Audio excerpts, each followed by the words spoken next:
کمرے میں شدید خاموشی تھی، اتنی گہری جیسے ہوا بھی ڈر کر رک گئی ہو۔ کمرے کی سجاوٹ شادی کی نہیں بلکہ کسی اداس خواب کی مانند لگ رہی تھی۔ مہندی اور پھولوں کی ہلکی خوشبو سسکتی ہوئی حقیقت کو چھپانے کی کوشش کر رہی تھی۔ عدن بستر کے کنارے سکڑ کر سمٹ کر بیٹھی تھی، اس کا دل سینے میں یوں دھڑک رہا تھا جیسے ابھی پسلیاں توڑ کر باہر نکل آئے گا۔ وہ جانتی تھی کہ یہ کمرہ، یہ شادی، یہ صرف خاندان کی عزت بچانے کی ایک کوشش ہے۔ آج اس کی پھوپھی زاد بہن عریشہ کو اس جگہ ہونا چاہیے تھا، لیکن عریشہ وہ تو 2 دن پہلے اپنے عاشق کو لے کر کہیں دور چلی گئی تھی، اور اس کے پیچھے خاندان کے چہرے پر پڑنے والے کالک کو مٹانے کے لیے عدن کو آگے بڑھنا پڑا۔ عدن نے آہستہ سے اپنی آنکھیں بند کر لیں۔ وہ دلاور کو جانتی تھی، وہ جانتی تھی کہ دلاور اسے کبھی اس نظر سے نہیں دیکھے گا جس نظر سے وہ عریشہ کو دیکھتا تھا۔ ایک لمحے کے لیے اس کے لبوں پر وہ دعا آئی کہ کاش دلاور کمرے میں آئے ہی نہ۔ تبھی دروازہ کھلا اور بند ہو گیا۔ دلاور اندر آیا۔ وہ شیروانی میں ملبوس تھا، مگر اس کے چہرے پر شیروانی کی چمک کا کوئی اثر نہیں تھا۔ اس کی آنکھوں میں تھکن اور شدید غصہ تھا۔ وہ عروسی جوڑے کے رنگ سے بھی زیادہ سفید لگ رہا تھا۔ اس نے آتے ہی اپنے گلے سے موٹے ہار اتارے اور انہیں بیڈ کی میز پر پھینک دیے۔ اس آواز نے کمرے کی خاموشی کو ایسے توڑا جیسے کسی شیشے پر پتھر مارا گیا ہو۔ عدن نے ڈر کر آنکھیں کھولیں اور دلاور کو دیکھا۔ دلاور سیدھا کھڑکی کے پاس چلا گیا اور باہر تاریکی میں گھورنے لگا۔ وہ کمرے میں موجود تھا، مگر محسوس ہو رہا تھا جیسے وہ ابھی بھی ہزاروں میل دور کھڑا ہے۔ عدن نے ہمت کی اور نہایت دھیمی آواز میں کہا، دلاور۔ دلاور فوراً مڑا۔ اس کے چہرے کے تاثرات ایسے تھے کہ عدن کا دل ڈوب گیا۔ اس نے گہری اور سرد نظروں سے عدن کو دیکھا۔ تمہیں بولنے کی ضرورت نہیں ہے عدن۔ دلاور کی آواز بہت سخت تھی، جیسے لوہے کی سلاخ۔ یہ سب ایک مذاق ہے، ایک بہت بڑا گھٹیا مذاق۔ عدن کے دل میں ایک ٹھیس اٹھی، مگر اس نے اپنا سر نیچے کر لیا۔ وہ جانتی تھی کہ یہ اس کا غصہ نہیں، اس کا درد بول رہا ہے۔ دلاور آہستہ آہستہ اس کی طرف آیا۔ اس کے قدموں کی آواز ایسے لگ رہی تھی جیسے کوئی فوجی کسی میدان جنگ میں چل رہا ہو۔ وہ بستر کے پاس رکا اور جھک کر عدن کی آنکھوں میں دیکھا۔ تم سب جانتی ہو، تم یہ بھی جانتی ہو کہ اس جگہ پر کس کو ہونا چاہیے تھا۔ عدن خاموش رہی۔ اس کی آنکھوں میں پانی بھر آیا۔ یہ خاندان کی عزت کا سودا تھا، اور اس سودے میں تم وہ دوسری لڑکی ہو جسے بٹھا دیا گیا تاکہ لوگ باتیں نہ بنائیں۔ دلاور نے لفظ دوسری لڑکی پر اتنا زور دیا کہ عدن کو لگا جیسے کسی نے اسے تھپڑ مارا ہو۔ مگر میں تمہیں واضح کر دوں، دلاور نے لہجے کو اور سرد کرتے ہوئے کہا، میرے لیے تم صرف ایک عہد ہو، میری زندگی کا ایک ایسا فرض جسے مجھے خاندان کے لیے نبھانا ہے۔ اس رشتے میں محبت، چاہت یا ازدواجی تعلقات کا کوئی تصور شامل نہیں ہوگا۔ دلاور کا غم اور غصہ اب بے قابو ہو چکا تھا۔ اس نے دونوں ہاتھوں اپنے بالوں میں ڈالے اور شدید مایوسی سے بولا، میں تنہا رہنا چاہتا ہوں عدن۔ مجھے اس حقیقت کو ہضم کرنے کے لیے وقت چاہیے کہ میری پوری زندگی، میری ساری امیدیں، سب کچھ ایک جھٹکے میں ختم ہو گیا ہے۔ عدن کی آنکھوں میں آنسو تھے، مگر اس نے پہلی بار ہمت کر کے اپنا سر اٹھایا۔ اس کی آواز آنسوؤں میں ڈوبی ہوئی تھی، مگر اس میں درد بھری ضد تھی۔ میں نہیں جاؤں گی دلاور، عدن نے روتے ہوئے کہا۔ میں آپ کی بیوی ہوں، چاہے مجبوری کی ہی صحیح، میں اس گھر کی اور اس کمرے کی حقدار ہوں۔ آپ کو اپنے آپ کو سنبھالنا ہوگا۔ یہ سن کر دلاور کے چہرے پر جنونی غصہ ابھر آیا۔ اس کی آنکھیں سرخ ہو گئیں۔ تمہاری ہمت کیسے ہوئی؟ وہ گرج کر بولا۔ اس کا ہاتھ میز پر زور سے لگا، جس سے شیشے کا گلدان تھوڑا سا اچھل گیا۔ تم مجھے لیکچر دو گی؟ تم مجھے بتاؤ گی کہ مجھے کیا سنبھالنا ہے؟ وہ تیزی سے 2 قدم میں عدن کے پاس پہنچا اور اس کے بازو کو مضبوطی سے پکڑ لیا۔ میں آج تمہارا شوہر نہیں ہوں، میں وہ انسان ہوں جو تباہ ہو چکا ہے، اور میں تمہاری ہمدردی نہیں چاہیے۔ نکل جاؤ یہاں سے۔ میں اس جھوٹی شادی کے نشانی کو ایک پل بھی یہاں برداشت نہیں کر سکتا۔ دلاور نے شدید غصے میں عدن کو بازو سے کھینچا۔ عدن درد سے چیخنے ہی لگی تھی کہ دلاور نے اسے کمرے کے دروازے تک دھکیل دیا اس سے پہلے کہ وہ کچھ سمجھ پاتی۔ میں نے کہا نکل جاؤ۔ دلاور نے چیخ کر دروازہ کھولا اور ایک جھٹکے سے عدن کو باہر دھکیل دیا۔ وہ بھاری بھرکم عروسی لباس میں دروازے کے سامنے قالین پر گر پڑی۔ دلاور نے بغیر ایک لمحہ ضائع کیے دروازہ زور سے بند کر دیا جس کی گونج پورے خاموش گھر میں پھیل گئی۔ عدن اسی جگہ پڑی رہی۔ شادی کا جوڑا اور میک اپ سب آنسوؤں میں بھیگ چکا تھا۔ اس کی کلائی پر دلاور کی گرفت کا نشان پڑ چکا تھا اور اس کے دل پر ہمیشہ کے لیے غصے اور نفرت کا۔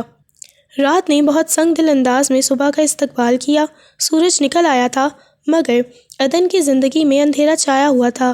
وہ پوری رات مہمانوں کے کمرے میں موجود صوفے پر بیٹھی رہی تھی۔ سونے کا خیال بھی نہیں آیا تھا۔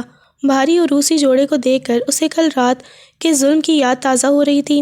اس کے بازو پر دلاور کی گرفت کا نشان اب بھی سرخ تھا۔ اسے معلوم تھا کہ سورج نکلتے ہی ڈرامہ شروع ہو جائے گا۔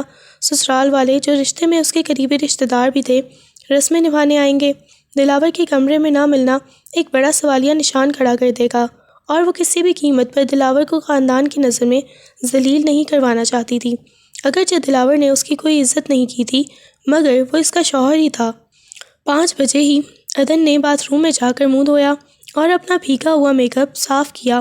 اس نے کوشش کی کہ اس کے چہرے سے رات کا عذاب چھلکنے نہ پائے۔ تقریباً 6 بجے کمرے کا دروازہ آہستہ سے کھلا اور حنا پھپھی اندر داخل ہوئیں۔ وہ عدن کو دیکھ کر فوراً ان کی آنکھوں میں حیرت اور تشویش نمایاں تھی۔ ارے عدن تم یہاں؟ حنا پھپھی نے پریشانی سے پوچھا۔ بیٹی یہ تم کیسی حالت میں ہو؟ تمہارے کمرے میں دلاور؟ حنا پھپھی کی آواز میں شک اور خوف دونوں تھے۔ عدن نے فوراً اپنا چہرہ پرسکون کیا۔ اس نے بڑی مشکل سے اپنے ہونٹوں پر ہلکی سی مسکراہٹ لانے کی کوشش کی جو فوراً ہی دم توڑ گئی۔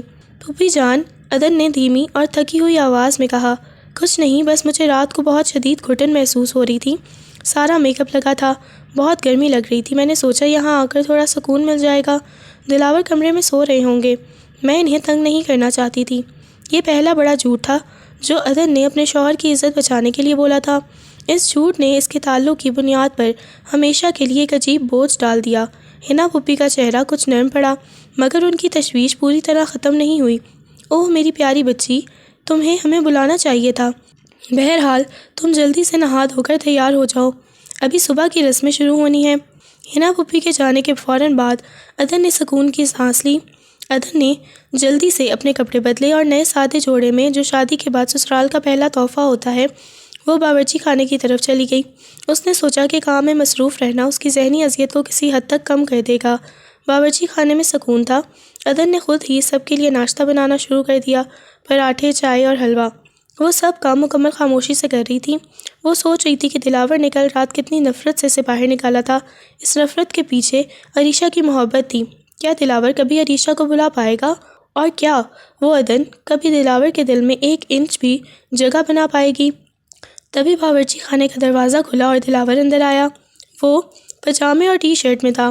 اس کے بال بکھرے ہوئے تھے اور اس کا چہرہ رات کی بے خوابی کی گواہی دے رہا تھا۔ اس کی آنکھوں میں اب بھی وہ سرد اور اجنبی رویہ تھا۔ اس نے ایک نظر عدن پر ڈالی جو آٹا گوندھ رہی تھی۔ اس کی آنکھیں تیکھی تھیں۔ دلاور نے دروازے سے ہی پوچھا۔ اس کی آواز دھیمی تھی مگر اس میں تلخی بہت زیادہ تھی۔ تم یہاں کیا کر رہی ہو؟ عدن نے چونک کر سر اٹھایا۔ میں ناشتہ بنا رہی تھی۔ اور تم رات کو کہاں تھی؟ دلاور کا انداز ایسا تھا جیسے وہ کچھ پوچھ گچھ کر رہا ہو۔ عدن نے فوراً جواب دیا، وہی جھوٹ جو اس نے حنا پھپھی سے بولا تھا۔ مجھے کمرے میں گھٹن ہو رہی تھی، میں مہمانوں کے کمرے میں چلی گئی تھی۔ دلاور نے ایک لمبا اور طعن آمیز قہقہا لگایا۔ بہت خوب، گھٹن، تم نے بڑی آسانی سے صورتحال کو سنبھال لیا۔ تم کتنی ماہر ہو ان چیزوں میں عدن۔ اس نے پھر غصے سے عدن کی طرف دیکھا۔ سنو، تم نے جو جھوٹ باہر بولا ہے وہی رکھنا۔ میں نہیں چاہتا کہ اس گھر کے کسی فرد کو بھی عریشہ کے جانے یا ہمارے رشتے کی حقیقت کا پتہ چلے۔ یہ راز ہم دونوں کے درمیان رہے گا۔ دلاور ایک گلاس میں پانی بھرنے لگا۔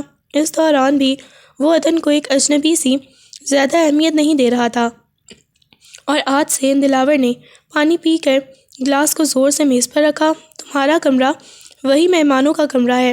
جب تک میں نہ کہوں تم میرے کمرے میں قدم نہیں رکھو گی، سمجھی تم؟ دلاور کا حکم عدن کے دل پر ایک اور زخمی وار تھا۔ عدن نے آنسو چھپاتے ہوئے سر ہلایا۔ جی۔ دلاور کو شاید عدن کے سر ہلانے سے تسلی نہیں ہوئی تھی۔ وہ باورچی خانے کے وسط میں کھڑا تھا اور اس کی آواز میں وہی رات کی جارحیت تھی۔ کیا کہا؟ پوری آواز میں بولو۔ تمہاری زبان تنگ کیوں ہو گئی ہے؟ کیا تمہیں سمجھ نہیں آیا؟ عدن کی آنکھوں میں آنسو آ گئے۔ وہ اپنے دل کی ٹوٹ پھوٹ کو دلاور کے سامنے نہیں لانا چاہتی تھی۔ اس نے مضبوطی سے اپنا ضبط قائم کیا اور کہا، جی مجھے سمجھ آ گیا ہے۔ دلاور نے ایک نفرت بھری نظر اس پر ڈالی اور باورچی خانے سے باہر نکل گیا۔ عدن کی آنکھیں اس وقت تک فرش پر جمی رہیں جب تک دلاور کی آواز گھر میں کہیں دور جا کر مدھم نہ ہو گئی۔ عدن نے اپنی نئی زندگی کا معمول بہت مہارت سے سنبھال لیا تھا۔ صبح سب سے پہلے اٹھنا، ساس اور نندوں کی مدد کرنا اور ہر رشتہ دار سے خندہ پیشانی سے ملنا۔ وہ گھر میں ہر ایک کو یہ یقین دلانے میں کامیاب رہی تھی کہ اس شادی سے وہ انتہائی خوش ہے۔ اس کی کوشش تھی کہ کوئی بھی یہ شک نہ کر سکے کہ اس کے اور دلاور کے درمیان ایک برف کی دیوار کھڑی ہے۔ لیکن حنا پھوپھی ایک ماں تھی، وہ عدن کی پھوپھی بھی تھی۔ وہ اپنی بہو کی غیر معمولی خاموشی اور دلاور کی بے چین طبیعت کو محسوس کر رہی تھیں۔ انہیں شک اس دن اور زیادہ ہوا جب انہوں نے دیکھا کہ عدن کا سامان جو شادی کے بعد سسرال کے کمرے میں جانا چاہیے تھا، ابھی بھی مہمان خانے کی الماری میں موجود ہے۔ عدن اپنے مہمان خانے میں بیٹھی تھی اور کچھ سلائی کا کام کر رہی تھی۔ اس نے دروازہ بند نہیں کیا تھا۔ حنا پھوپھی آہستہ سے اندر آئیں۔ عدن بیٹا، حنا پھوپھی نے پیار سے کہا، کب سے دیکھ رہی ہوں تم دن رات کام میں مصروف رہتی ہو۔ آج میں تمہارے ساتھ کچھ دیر بیٹھنا چاہتی تھی۔ عدن فوراً اٹھ کر کھڑی ہو گئی۔ آئیے پھوپھی جان۔ حنا پھوپھی صوفے پر بیٹھ گئیں اور عدن کو اپنے قریب بیٹھنے کا اشارہ کیا۔ انہوں نے محبت سے عدن کا ہاتھ اپنے ہاتھ میں لیا۔ عدن، تم مجھے بتاؤ، تم میری بہو کم اور بیٹی زیادہ ہو، تم ٹھیک ہو؟ حنا پھوپھی نے سیدھا سوال کیا۔ عدن گھبرا گئی۔ اس نے نظر چرا کر کہا، جی پھوپھی جان، میں بالکل ٹھیک ہوں۔ آپ کیوں پوچھ رہی ہیں؟ بیٹی، حنا پھوپھی نے محبت سے سمجھایا، مجھے معلوم ہے کہ شادی کا ماحول بہت ہنگامہ خیز تھا۔ جو کچھ عریشہ نے کیا اس سے ہم سب دکھ میں ہیں، مگر تمہاری اور دلاور کی شادی خاندان کے لیے ایک نئی زندگی کا آغاز ہے۔ پھر انہوں نے نرمی سے عدن کی کلائی پر ہاتھ پھیرا جہاں دلاور کی گرفت کا نشان اب بھی ہلکا سا باقی تھا۔ مجھے تم سے ایک سچ پوچھنا ہے، حنا پھوپھی نے آہستہ سے کہا۔ تم نے کہا تھا کہ تمہیں گرمی لگ رہی تھی، اس لیے تم رات کو یہاں آ گئی تھی، لیکن تم آج بھی رات کو اسی کمرے میں رکنے کا ارادہ رکھتی ہو؟ عدن کا چہرہ فوراً سرخ پڑ گیا۔ اس کی آنکھوں میں آنسو آ گئے۔ وہ مزید جھوٹ نہیں بول سکی۔ وہ صرف اپنا سر نیچے کر کے روحان سی ہو گئی۔ حنا پھوپھی نے فوراً سب سمجھ گئیں۔ وہ حیران بھی تھیں اور غصے میں بھی۔ غصہ اپنے بیٹے پر جس نے ایک معصوم لڑکی کے ساتھ ایسا سلوک کیا تھا۔ کیا دلاور؟ حنا پھوپھی کی آواز کانپ گئی۔ عدن نے جلدی سے ہاتھ جوڑے۔ پھوپھی جان، اللہ کا واسطہ دلاور کو کچھ مت کہیے گا، وہ پریشان ہے۔ عریشہ کے جانے کا صدمہ انہیں نہیں بھول رہا۔ یہ ان کا غصہ نہیں، درد ہے۔ درد ہے؟ حنا پھوپھی نے دکھ سے کہا، تو کیا وہ اپنا درد ایک معصوم لڑکی کو دے گا؟ وہ تمہاری عزت نہیں کر رہا؟ عدن، تم اس کی شریک حیات ہو۔ وہ مجھے خود کو سنبھالنے کے لیے وقت مانگ رہے تھے۔ عدن نے روتے ہوئے مزید ایک خوبصورت جھوٹ بولا۔ وہ نہیں چاہتے تھے کہ ان کے دکھ کی وجہ سے ہمارا رشتہ خراب ہو۔ انہوں نے بہت احترام سے مجھے یہاں آرام کرنے کو کہا تھا۔ حنا پھوپھی کو اپنی بہو کی یہ عزت داری بہت اچھی لگی، مگر انہوں نے دلاور کی زیادتی بھی محسوس کر لی تھی۔ یہ سب ہو چکا تھا۔ حنا پھوپھی نے فیصلہ کن لہجے میں کہا۔ وہ اٹھیں اور عدن کا ہاتھ پکڑا۔ تمہیں مزید اس کمرے میں رہنے کی کوئی ضرورت نہیں ہے۔ یہ تمہارا سسرال ہے اور وہ کمرہ تمہارا ہے۔ حنا پھوپھی عدن کو لے کر سیدھا دلاور کے کمرے کی طرف گئیں۔ یہ تقریباً رات کے 9 بجے کا وقت تھا۔ دلاور اپنے کمرے میں بستر پر لیٹا کوئی کتاب پڑھ رہا تھا۔ وہ دروازہ کھلنے کی آواز پر چونکا۔ جب اس نے اپنی ماں اور پیچھے عدن کو دیکھا تو اس کے چہرے پر غصہ اور تشویش ایک ساتھ ابھر آئی۔ کیا ہو رہا ہے امی؟ دلاور نے تھوڑے رکے ہوئے لہجے میں پوچھا۔ حنا پھوپھی نے عدن کو تھوڑا آگے دھکیلا اور وہیں کھڑی ہو گئیں۔ ان کے چہرے پر سختی اور رنج تھا۔ یہ کیا ہو رہا ہے دلاور؟ حنا پھوپھی نے تیز آواز میں پوچھا۔ 2 دن ہو گئے ہیں اور تم میری بہو کو مہمان خانے میں کیوں رکھ رہے ہو؟ تم نے مجھے بتایا تھا کہ عریشہ کے بعد تم اس رشتے کو نبھاؤ گے، یہ نبھانا ہے۔ دلاور فوراً بستر سے کھڑا ہو گیا۔ امی، یہ ہمارا معاملہ ہے، یہ ہمارا ذاتی فیصلہ ہے کہ ہم کہاں سوتے ہیں۔ کوئی ذاتی فیصلہ نہیں، حنا پھوپھی نے غصے سے کہا، شادی ہو چکی ہے، وہ تمہاری بیوی ہے، تم نے عزت نفس کا خیال رکھا؟ لوگوں نے اگر دیکھا یا سنا تو کیا کہیں گے؟ کیا تم مجھے ایک بار پھر رسوا کرنا چاہتے ہو؟ دلاور نے غصے سے عدن کی طرف دیکھا، اس کی آنکھوں میں صاف جھلک رہا تھا کہ وہ کہہ رہا ہو، تمہیں شرم نہیں آئی جو میری شکایت لے کر یہاں آئی؟ عدن نے فوراً نفی میں سر ہلایا، نہیں پھوپھی جان، میں نہیں لائی، مجھے یہاں رہنے میں کوئی مسئلہ نہیں تھا، یہ میری وجہ سے نہیں ہو رہا۔ بس عدن، حنا پھوپھی نے عدن کو رکنے کا اشارہ کیا، انہوں نے دلاور کو مخاطب کیا، اب یہ بکواس ختم کرو، تم دونوں میاں بیوی ہو اور آج سے تم دونوں اسی کمرے میں رہو گے، یہ تمہاری بیوی کا حق ہے اور تمہارا فرض ہے۔ حنا پھوپھی نے عدن کا ہاتھ چھوڑا اور کمرے سے نکل گئیں، مگر جاتے ہوئے دلاور کو ایک سخت نظر سے دیکھا، کل صبح میں دونوں کو ایک ساتھ دیکھوں گی، اگر ایسا نہ ہوا تو مجھ سے برا کوئی نہیں ہوگا۔ حنا پھوپھی کے جانے کے بعد کمرے میں وہی رات کی سرد اور خطرناک خاموشی چھا گئی۔ دلاور کا چہرہ غصے سے لال ہو چکا تھا، اس نے دروازے کی طرف دیکھا جہاں اس کی ماں ابھی نکلی تھی، پھر وہ غصے میں مڑا اور عدن کے سامنے کھڑا ہو گیا۔ تمہیں کیا لگا؟ دلاور نے غصے سے پوچھا، کہ تم ماں کے پیچھے چھپ کر مجھے ڈرا دو گی، کہ تم میری زندگی پر حکومت کرنا شروع کر دو گی؟ عدن نے ہمت کر کے پہلی بار دلاور کی آنکھوں میں دیکھا، میں کوئی شکایت لے کر نہیں آئی تھی دلاور، عدن نے مضبوط آواز میں کہا، میں نے تو آپ کی عزت بچانے کی کوشش کی تھی جب انہوں نے مجھ سے پوچھا۔ عزت؟ دلاور نے طنز کیا، تم مجھے عزت سکھاؤ گی؟ تمہاری یہ حرکتیں، یہ سب مجھے یہاں سے نکالنے کا پلان تھا، یہ میرا گھر ہے دلاور، عدن نے جواب دیا، میں نے آپ سے درخواست کی تھی کہ مجھے یہ کمرہ مت چھوڑنے کو کہیں، میں آپ کے جذبات کی قدر کرتی ہوں، مگر میں اب یہ رسوائی مزید نہیں برداشت کروں گی، میں یہاں رہوں گی کیونکہ یہ میرا قانونی حق ہے۔ دلاور کا غصہ مزید بڑھ گیا، اس نے اپنے ہاتھ کا مکہ بنا کر دیوار پر مارا اور عدن کے قریب آیا، بہت ہو گیا، تمہارا یہ بے ساختہ پن عدن، تم جانتی ہو کہ یہ سب مجبوری ہے۔ اس نے عدن کو کاندھوں سے ہلایا، تم چاہو تو اسی کمرے میں رہو، مگر خبردار اگر تم نے مجھے چھونے یا قریب آنے کی بھی کوشش کی، اس بستر پر تم نہیں بلکہ عریشہ ہوتی، تم اس بستر کے ایک کنارے پر رہو گی اور وہ بھی ایک دیوار کے ساتھ۔ اس نے ایک اور سخت جملہ بولا جو عدن کے دل کو چھنی کر گیا، میرے لیے تم صرف ایک مجبوری ہو، ایک بوجھ جسے میرے خاندان نے میرے سر پر ڈال دیا ہے، اس سے زیادہ کچھ نہیں۔ دلاور نے اپنے کپڑے لیے اور باتھ روم چلا گیا، عدن وہیں کھڑی رہی، اس نے فیصلہ کیا کہ وہ مزید آنسو نہیں بہائے گی، وہ جانتی تھی کہ اس کی اصل جنگ دلاور کی نفرت سے شروع ہو چکی ہے۔ اس رات عدن بستر کے ایک کنارے پر لیٹی اور دلاور دوسرے کنارے پر، دونوں کے درمیان ایک غیر مرئی لیکن بہت مضبوط غصے کی دیوار کھڑی تھی۔ عدن کو معلوم تھا کہ اس دیوار کو ٹوٹنے میں وقت لگے گا، مگر وہ اس جنگ کو جیتنے کا فیصلہ کر چکی تھی۔ وہ صرف دلاور کی بیوی نہیں بلکہ اس کی محبت بننا چاہتی تھی۔ ایک ہی کمرے میں رہنا دلاور اور عدن دونوں کے لیے خاموش آزمائش بن چکا تھا۔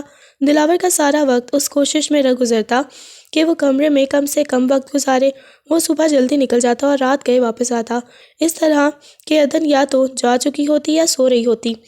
جب دونوں کمرے میں ہوتے تو ان کے درمیان بے چینی اور سرد آہٹ کے سوا کچھ نہیں ہوتا تھا۔ دلاور ہر چیز میں احتیاط برتتا تھا، وہ اس بات کا پورا خیال رکھتا تھا کہ اس کا کوئی بھی سامان یا اس کا بستر عدن کی چیزوں کو نہ چھوئے، یہ ایک طرح سے ذہنی فاصلہ برقرار رکھنے کی کوشش تھی۔ عدن بھی اپنی جگہ خاموش اور مطمئن تھی، اس نے دلاور کی نفرت کو قبول کر لیا تھا مگر اس نے ہار نہیں مانی تھی، وہ خاموشی سے دلاور کی ہر چیز کا خیال رکھتی تھی، دلاور کے کپڑے استری کر کے رکھنا، اس کی چیزیں ترتیب سے رکھنا، یہ سب وہ چپکے سے کرتی تھی تاکہ دلاور کو احساس بھی نہ ہو کہ یہ سب عدن نے کیا ہے۔ شام کا وقت تھا، دلاور آفس سے واپس آیا مگر اس کا چہرہ زرد اور اس کی آنکھوں میں شدید درد تھا، وہ کمرے میں داخل ہوتے ہی سیدھا بستر پر جا کر لیٹا گیا، اس نے کروٹ لیا اور اپنا سر دونوں ہاتھوں سے پکڑ لیا، اس کا جسم پسینے میں بھیگا ہوا تھا اور وہ کسی تکلیف میں مبتلا تھا۔ عدن اس وقت کمرے میں بیٹھی کتاب پڑھ رہی تھی، اس نے دلاور کی یہ حالت دیکھی تو اس کا دل دھک سے رہ گیا، دلاور اس سے جتنی بھی نفرت کرتا تھا بہرحال وہ اس کا شوہر تھا اور عدن کا دل بے چین ہو گیا، اس نے کتاب بند کی اور آہستہ سے اٹھ کر دلاور کی طرف گئی، اس نے ہلکے سے دلاور کو آواز دی، دلاور آپ ٹھیک ہیں؟ دلاور نے کراہتے ہوئے جواب دیا، اس کی آواز میں غصہ شامل تھا، دور رہو، تمہیں میرے قریب آنے کی ضرورت نہیں، مجھے صرف آرام چاہیے، مجھے لگتا ہے آپ کو شدید بخار ہے، عدن نے پریشانی سے کہا، اور آپ کے چہرے کا رنگ بالکل پھیکا ہوا ہے۔ دلاور غصے سے اٹھ کر بیٹھ گیا، تم میری ڈاکٹر مت بنو، میں خود اپنا خیال رکھ سکتا ہوں، جاؤ یہاں سے، مجھے تمہاری ہمدردی نہیں چاہیے۔ یہ ہمدردی نہیں، عدن نے ٹھہراؤ سے کہا، یہ انسانیت ہے اور اس سے زیادہ یہ میری ذمہ داری ہے۔ عدن نے اس کی بات کا کوئی اثر نہیں لیا۔ وہ فوراً کمرے سے باہر گئی اور چند منٹوں میں واپس آ گئی۔ اس کے ہاتھ میں ایک پانی کا گلاس تھا، تھرمامیٹر اور بخار کی گولی تھی۔ دلاور اسے حیرت اور غصے سے دیکھتا رہا۔ عدن نے بغیر ایک لفظ کہے احتیاط سے دلاور کو لیٹنے میں مدد کی۔ اس نے دلاور کے بازو کو پہلی بار چھوا۔ یہ چھونا بے لوث محبت اور دیکھ بھال کا تھا۔ دلاور کو اپنے بازو پر عدن کے ہاتھوں کی ٹھنڈک محسوس ہوئی۔ ایک لمحے کو اس نے اپنا بازو واپس کھینچا چاہا، مگر وہ اتنی تکلیف میں تھا کہ وہ حرکت نہ کر سکا۔ عدن نے تھرمامیٹر دلاور کے منہ میں رکھا اور انتظار کیا۔ اب تم کیوں چپ ہو؟ دلاور نے غصے کو قابو کرتے ہوئے کہا، آپ مجھے نکالنے کا حکم تو نہیں دو گے؟ دلاور نے اس کا طنز نظر انداز کر دیا۔ جب بخار کی پیمائش مکمل ہوئی تو عدن نے دلاور کو بتایا کہ اسے 100 ڈگری بخار ہے۔ آپ کو فوری طور پر یہ گولی کھانی ہوگی۔ عدن نے نرمی سے کہا، اور پھر میں آپ کی پٹیاں کروں گی۔ دلاور نے عدن سے گولی لے لی، مگر اس کا رویہ ابھی روکھا تھا۔ ٹھیک ہے، اب تم جاؤ، میں نے گولی کھا لی ہے۔ یہ سب کرنا تمہاری ذمہ داری نہیں ہے۔ اگر میرا شوہر بیمار ہو تو یہ میری ذمہ داری ہے۔ عدن نے پہلی بار ایک دبی ہوئی مزاحمت دکھائی، اور جب تک آپ کا بخار نہیں اترے گا میں یہیں بیٹھی رہوں گی۔ اگر آپ کو مجھ سے اتنی نفرت ہے تو آپ مجھے اپنے سے دور رہنے کا حکم دے سکتے ہیں، لیکن میں آپ کا خیال ضرور رکھوں گی۔ دلاور اس کی سادگی اور ہمت کو دیکھتا رہا۔ اسے عریشہ یاد آئی۔ عریشہ جب بھی بیمار ہوتی تھی تو وہ صرف مطالبے کرتی تھی، کبھی دلاور کا اس طرح خیال نہیں رکھا تھا۔ عدن نے پانی کی پٹیاں بنائیں اور دلاور کے ماتھے پر رکھ دیں۔ اس کے ہاتھ بہت ہلکے اور نرم تھے۔ کمرے میں صرف پٹیوں کی ٹھنڈی آواز اور دلاور کی سانسوں کی آوازیں تھیں۔ عدن نے خاموشی سے ساری رات دلاور کے سراہنے بیٹھ کر گزاری۔ وہ تھوڑی تھوڑی دیر بعد پٹی بدلتی تھی اور دلاور کی حالت دیکھتی تھی۔ وہ خاموش تھی۔ اس نے دلاور سے ایک بھی جذباتی بات نہیں کی۔ وہ صرف اپنا فرض ادا کر رہی تھی۔ دلاور کو آدھی رات کے بعد جب تھوڑی سی نیند آئی تو اس نے خواب اور بیداری کے درمیان عدن کو حوصلے سے اپنے پاس بیٹھے محسوس کیا۔ عدن کا چہرہ موم بتی کی ہلکی روشنی میں نورانی لگ رہا تھا۔ اس نے غور کیا کہ عدن کتنی مختلف تھی۔ عریشہ نے جب اسے چھوڑا تھا تو ہر طرف شور، ڈرامہ اور ٹوٹ پھوٹ تھی، جیسے عدن کی موجودگی میں ایک عجیب سا سکون تھا۔ اس نے دلاور سے کچھ نہیں مانگا، کوئی شکوہ نہیں کیا، کوئی شکایت نہیں کی۔ دلاور نے آنکھیں بند کر لیں۔ وہ اس وقت کمزور تھا، اور کمزوری میں ہی انسان حقیقت کو زیادہ قبول کرتا ہے۔ اس نے پہلی بار یہ بات مانی کہ عدن کی موجودگی اسے ناگوار نہیں گزر رہی تھی، بلکہ اسے آرام دے رہی تھی۔ صبح جب دلاور کی آنکھ کھلی تو اس کا بخار تقریباً اتر چکا تھا۔ اس نے دیکھا کہ عدن اسی کرسی پر بیٹھی سر نیچے کیے سو رہی ہے۔ اس کے ہاتھوں میں ابھی بھی پانی کی پٹی تھی۔ دلاور اٹھا۔ اس نے حیرت سے عدن کو دیکھا۔ اس نے پوری رات جاگ کر اس کا خیال رکھا تھا، بغیر کسی تعریف کی یا اجر کی خواہش کے۔ اس نے آہستہ سے پٹی عدن کے ہاتھ سے نکالی اور کرسی پر رکھ دی۔ وہ ایک لمحہ کو عدن کے سامنے رکا۔ اس کے دل میں پہلی بار تشکر کا ہلکا سا احساس اٹھا۔ تمہیں یہ سب کرنے کی کیا ضرورت تھی عدن؟ دلاور نے دل ہی دل میں کہا، کیوں تم مجھے اتنی آسانی سے نہیں چھوڑ دیتی؟ ناشتے کی میز پر سب موجود تھے۔ عدن نے دلاور کے لیے الگ سے گرما گرم سوپ تیار کیا تھا، جو وہ خاموشی سے اس کی جگہ پر رکھ کر واپس چلی گئی۔ دلاور نے سوپ کو دیکھا۔ یہ سوپ نہیں تھا، یہ عدن کی بے لوث خدمت کا ثبوت تھا۔ اس کا دل پگھلنے لگا۔ جب سب کھانا کھا رہے تھے تو دلاور نے بڑی خاموشی سے اپنے اندر کا غرور توڑا۔ اس نے اپنی آواز کو تھوڑا دھیما کیا اور عدن کی طرف دیکھا، جو نظریں جھکائے کھانا کھا رہی تھی۔ عدن، دلاور نے نرمی سے کہا۔ یہ آواز اتنی غیر متوقع تھی کہ پورے خاندان کی میز پر ایک لمحے کو خاموشی چھا گئی۔ سب نے چونک کر دلاور اور عدن کی طرف دیکھا۔ عدن نے آہستہ سے سر اٹھایا۔ اس کی آنکھوں میں حیرت تھی۔ دلاور نے اپنی ماں اور بہنوں کی طرف دیکھا، جن کے چہروں پر ایک اطمینان تھا کہ بالآخر دلاور اپنی بیوی سے بات کر رہا ہے۔ دلاور نے اپنے الفاظ چھپائے، مگر پھر بھی اس نے بات مکمل کی۔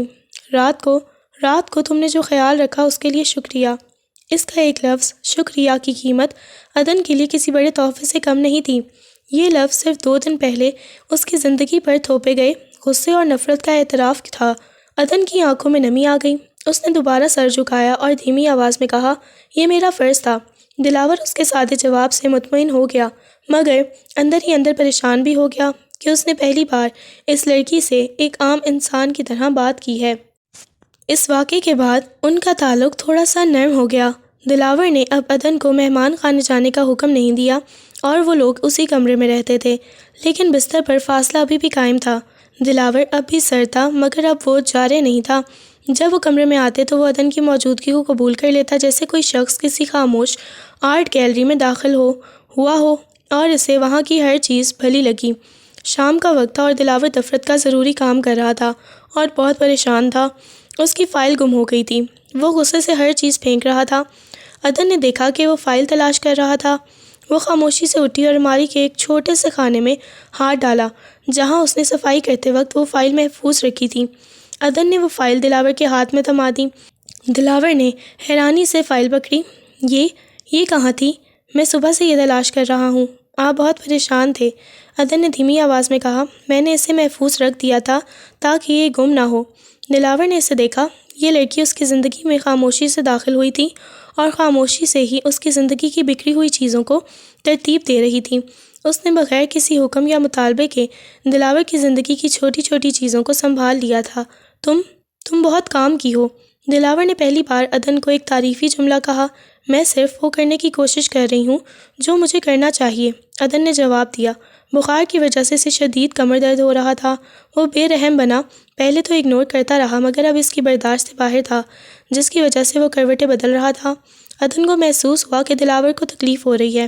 اس نے اپنی آنکھیں کھولیں اور دلاور کو دیکھا۔ عدن بہت آہستہ سے بستر سے اتری۔ وہ ایک چھوٹی سی ڈبی لے کر آئی جس میں درد کا مرہم تھا۔ وہ بستر پر دلاور کے قریب ہوئی۔ اس نے ہاتھ بڑھایا اور دلاور کی کمر پر مرہم لگانا شروع کیا۔ وہ نہایت نرمی اور احتیاط سے مالش کر رہی تھی۔ یہ عمل محبت اور دیکھ بھال کا تھا، کوئی جسمانی قربت کا نہیں۔ دلاور پہلے تو چونکا مگر وہ اتنی سکون بخش مالش کر رہی تھی کہ اس نے مخالفت نہیں کی۔ اس نے خاموشی سے عدن کو یہ کام کرنے دیا۔ عدن کے نرم ہاتھوں کا لمس دلاور کی کمر کے درد کو کم کر رہا تھا، لیکن اس لمس نے اس کے دل کے اندر کچھ نئی ہلچل بھی شروع کر دی تھی۔ دلاور نے کروٹ بدلی اور آدھی کھلی آنکھوں سے عدن کو دیکھا۔ وہ مرہم لگا رہی تھی اور اس کے چہرے پر سچی تشویش تھی۔ تم ہمیشہ اتنی خاموش کیوں رہتی ہو؟ دلاور نے آہستہ سے پوچھا۔ اس کی آواز میں وہی تھکن تھی مگر نفرت نہیں تھی۔ خاموشی میں سکون ہے، عدن نے جواب دیا، اور اگر بات نہ کی جائے تو کم از کم کسی کا دل تو نہیں دکھتا۔ عدن کے اس جواب نے دلاور کو کچھ پل کے لیے پریشان کر دیا۔ اسے یاد آیا کہ اس نے کیسے اپنی تیز باتوں سے عدن کا دل دکھایا تھا۔ مرہم لگانے کے بعد عدن جانے لگی مگر دلاور نے اس کا ہاتھ پکڑ لیا۔ یہ پہلا موقع تھا جب دلاور نے کسی مجبوری کے بغیر عدن کو چھوا تھا۔ عدن کا دل تیزی سے دھڑکا۔ اس نے ڈرتے ہوئے دلاور کو دیکھا۔ دلاور نے اس کا ہاتھ چھوڑ دیا مگر اس سے پہلے کہ عدن دور ہوتی دلاور نے آہستہ سے اس کی طرف جھکا۔ اس نے عدن کی پیشانی پر ایک ہلکا سا بوسہ دیا۔ یہ بوسہ محبت کا نہیں تھا، یہ شرمندگی اور عزت کا ملا جلا احساس تھا۔ اب جا کر سو جاؤ۔ دلاور نے اپنے چہرے کو دوسری طرف کر لیا، گویا وہ شرمندہ تھا۔ عدن کا دل خوشی سے پاگل ہو گیا۔ یہ ان کے درمیان عزت اور قبولیت کا پہلا قدم تھا۔ وہ خاموشی سے دوسری طرف جا کر لیٹ گئی مگر آج کی رات اس کے لیے کسی بھی بہار کی رات سے زیادہ خوبصورت تھی۔ دلاور بھی کروٹ بدل کر سو گیا۔ وہ جانتا تھا کہ اس نے جو کچھ کیا وہ دل کا کام تھا، دماغ کا نہیں، اور اسے یہ احساس جرم بھی نہیں ہو رہا تھا۔ برف کی دیوار میں پہلی درار پڑ چکی تھی۔ گزشتہ رات دلاور کی طرف سے ملنے والی عزت اور نرمی نے عدن کی زندگی میں ایک نیا رنگ بھر دیا تھا۔ بستر کا فاصلہ ابھی بھی موجود تھا مگر ان کے درمیان کا جذباتی فاصلہ کم ہو چکا تھا۔ دلاور اب عدن سے مکمل سرد مہری سے پیش نہیں آتا تھا بلکہ وہ کوشش کرتا تھا کہ عدن کی موجودگی کو نظر انداز نہ کرے۔ یہ چھوٹی چھوٹی تبدیلیاں عدن کے لیے بہت بڑی تھیں۔ وہ روز صبح دلاور کے لیے تیار ہو کر بیٹھتی تھی اور دلاور بھی اب گھر جانے سے پہلے عدن کو ایک رکی ہوئی نظر ڈال کر جاتا تھا۔ شادی کے ایک ہفتے بعد دلاور کے ماموں کے گھر پر ولیمے کی رسمی دعوت رکھی گئی تھی۔ یہ خاندان کا ایک بڑا اجتماع تھا جہاں ہر رشتہ دار موجود تھا۔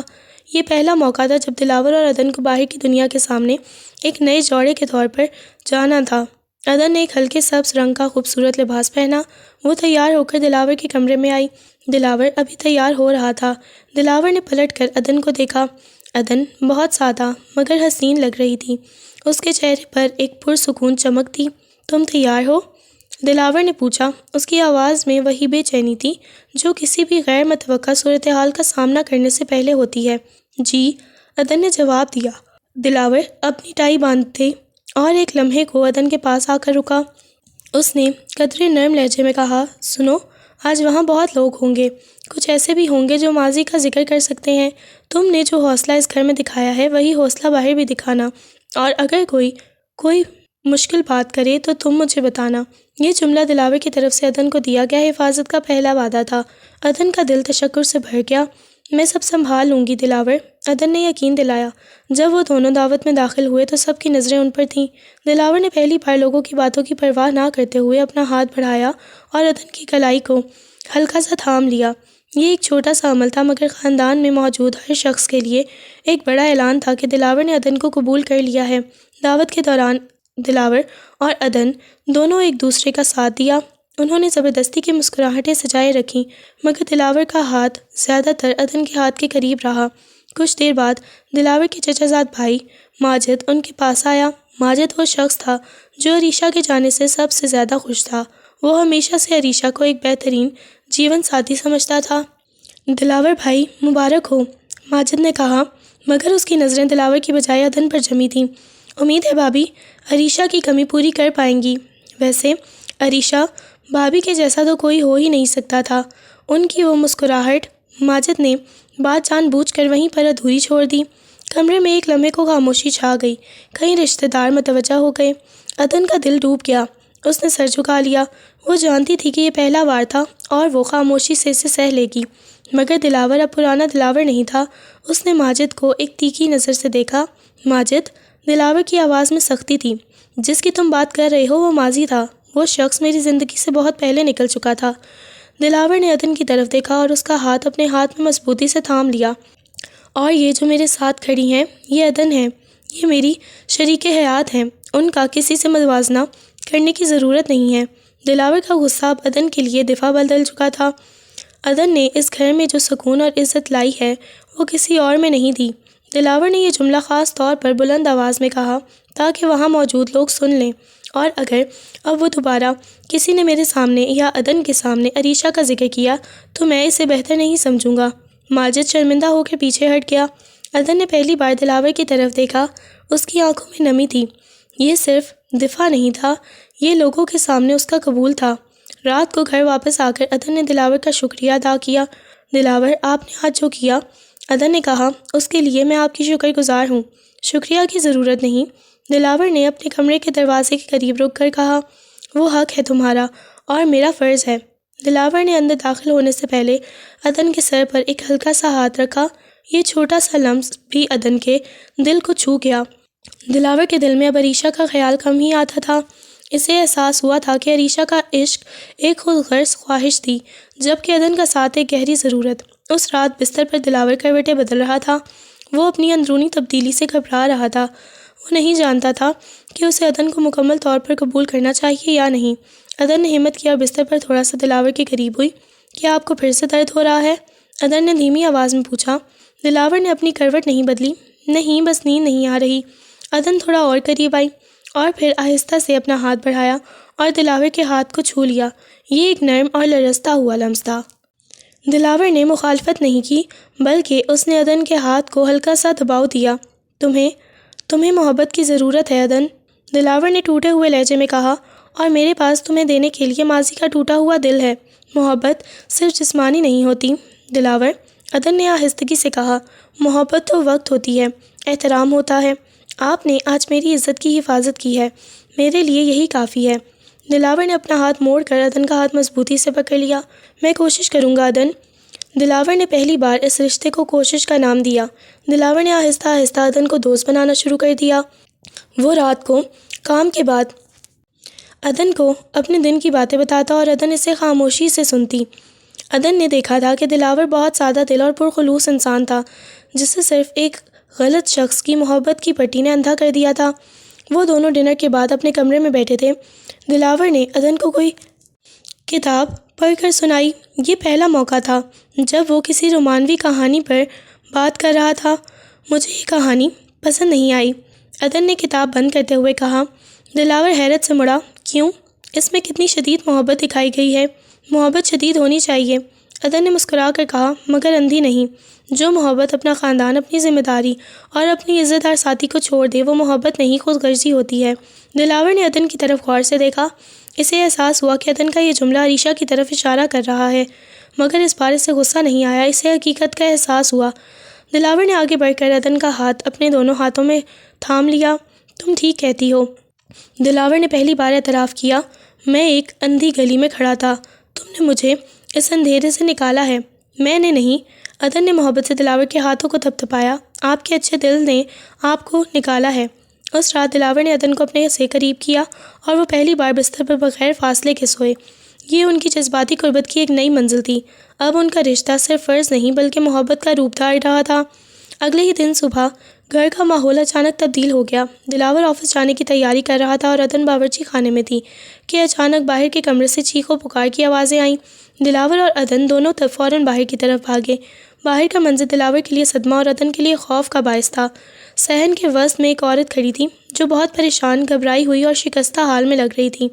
اس کے کپڑے میلے تھے اور چہرے پر ہزاروں ندامتیں لکھی ہوئی تھیں۔ وہ کوئی اور نہیں عریشہ تھی۔ عریشہ واپس آ گئی تھی۔ اسے دیکھ کر سب سے پہلے حنا پھوپھی نے غصے سے قدم آگے بڑھایا۔ عریشہ، تمہیں شرم نہیں آئی؟ کس منہ سے تم واپس آئی ہو؟ چچی جان، عریشہ فوراً حنا پھوپھی کے قدموں میں بیٹھ کر گر گئی۔ مجھے معاف کر دیجیے، وہ میری بڑی غلطی تھی۔ وہ شخص دھوکے باز تھا۔ اس نے مجھے جھوٹ بولا، میرا سب کچھ چھین لیا۔ میں نے بہت اذیتیں برداشت کی ہیں۔ عریشہ رو رو کر بری طرح سے فریاد کر رہی تھی۔ خاندان کی کئی بزرگ جو وہیں بیٹھے تھے ان کے دل میں رحم آ گیا، آخر وہ ان کے خون کا حصہ تھی۔ دلاور خاموش اور ساکت کھڑا تھا۔ اس کے چہرے پر غصہ نہیں بلکہ ایک انتہائی بے چینی تھی۔ عریشہ کا اچانک یوں سامنے آنا ان کے ماضی کے زخم کو پھر سے کریت رہا تھا۔ عدن دلاور کے پیچھے کھڑی تھی، اس کا دل بھی دھڑک رہا تھا۔ یہ اس کا آخری امتحان تھا۔ عریشہ نے دلاور کو دیکھا، اس نے روتے ہوئے اپنے ہاتھ دلاور کی طرف بڑھائے۔ دلاور، تم یہاں ہو، تم ہمیشہ میرے تھے۔ وہ ایک بڑی غلطی تھی، ایک شیطانی لمحہ۔ مجھے معاف کر دو دلاور، تم مجھے قبول کر لو۔ میں وعدہ کرتی ہوں کہ میں نے بہت سبق سیکھا ہے۔ دلاور نے اپنی آنکھیں بند کر لیں۔ یہ آواز وہی تھی جسے اس کا دل سالوں سے سچ مانتا تھا۔ وہ ایک لمحے کو تذ بذب میں پڑ گیا۔ یہ دیکھ کر خاندان کے بزرگوں میں سے ایک نے آواز لگائی، دلاور، یہ تمہاری پہلی محبت ہے۔ عریشہ نے اپنی غلطی مان لی ہے، اسے معاف کر دو، تمہارے گھر میں پہلے اس کا حق تھا۔ یہ بات سن کر حنا پھوپھی کو بھی رحم آیا، مگر انہوں نے فوراً عدن کی طرف دیکھا۔ عدن بالکل خاموش کھڑی تھی، نہ اس کی آنکھوں میں نفرت تھی اور نہ شکایت۔ اس نے بس اپنا سر اٹھایا اور دلاور کی آنکھوں میں دیکھا۔ اس کی آنکھوں میں صرف ایک سوال تھا، کیا تمہاری محبت صرف مجبوری تھی یا تم نے واقعی مجھے اپنایا ہے؟ یہ لمحہ دلاور کی زندگی کا فیصلہ کن موڑ تھا۔ ایک طرف ماضی کا ٹوٹا ہوا عشق تھا جو سسک رہا تھا، اور دوسری طرف حال کی بے لوث اور خاموش محبت جو خاموشی سے کھڑی تھی۔ دلاور نے آنکھیں کھولیں اور گہرا سانس لیا۔ اس کے چہرے پر شدید قرب تھا۔ اس نے عریشہ کی طرف کوئی قدم نہیں بڑھایا۔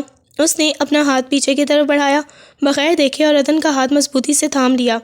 عریشہ، دلاور کی آواز گرج دار تھی، مگر اس میں نفرت نہیں بلکہ ایک گہری مایوسی تھی۔ تم کہہ رہی ہو کہ تم نے غلطی کی اور تمہیں اس کی سزا ملی۔ میں تمہارے درد کا احترام کرتا ہوں۔ اس نے ایک لمحے کے لیے رک کر گہرا سانس لیا، مگر تم مجھ سے وقت میں واپس جانے کا مطالبہ کر رہی ہو اور یہ ممکن نہیں۔ عریشہ اور خاندان کے کچھ لوگوں نے احتجاج کرنا چاہا، مگر دلاور نے ہاتھ کے اشارے سے سب کو چپ کرا دیا۔ میں نے تمہیں محبت کی تھی عریشہ، شدید اور اندھی۔ دلاور نے تلخ سچائی کا اعتراف کیا۔